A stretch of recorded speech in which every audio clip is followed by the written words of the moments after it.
AAV as a viral vector has been utilized for last 30 years in the treatment of several genetic disorders, but still has a gap from bench to bedside because of some limitations, and one of that is intracellular trafficking of AAV. AAV attaches and internalizes into the cell with the help of receptors and follows the endosomal trafficking via early endosome and late endosome. Upon escape, it can enter into the nucleus for the transgene expression. But majority of the AAV particles is being degraded by the degradation machinery of the cell. It can be proteasomal degradation or the lysosome autophagus associated degradation. Overall, the cargo trafficking in a cell is being regulated by the microtubules and their subtypes. In our study, we are discussing and focusing on two major PTMs, that is tyrosinated microtubule and detyrosinated microtubule.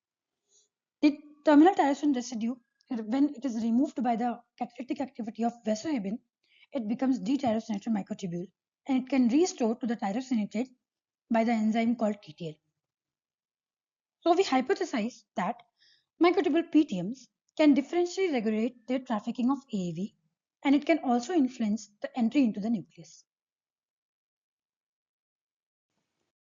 To test our hypothesis, we image the AAV2 tagged with the cyclidide live and perform the retrospective staining of the detached microtubule, then the storm imaging. By aligning both, we can see that AAV experiences impeded trafficking on detached microtubule. The trafficking parameters shows that the AAV on detyro has lesser speed and run length and take frequent pauses for longer duration of time. By suppressing the microtubule detyrosination with the help of the drug parthenolate, which is a plant sesquiterpene and known for its activity to inhibit vasohibin, we observed that the lesser accumulation of AAV in lysosomes as compared to the untreated situation. We also observed the improved endosomal escape, maybe because of the lesser degradation of the virus when the microtubule detyrosination is suppressed. To confirm this, we tested the transduction efficiency of AAV in HH7 cells, where we infected the cells with AAV2 EGFP transgene. So more the GFP, more will be the transduction. We observe that at the low as well as the high MY, parthenolate treated condition show higher GFP expression. We confirm this with the flow cytometry data as well. To further extend our study for bridging its translational effect, we proposed the combination therapy in factor IX deficient mice, which is a disease model of hemophilia B.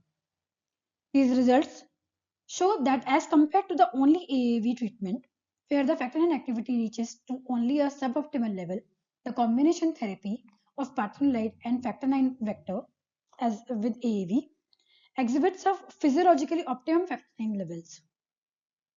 Post-sacrifice, we sectioned the liver tissue and stained for factor IX and observed a higher factor IX expression in combination mice, which is also comparable to the healthy mice.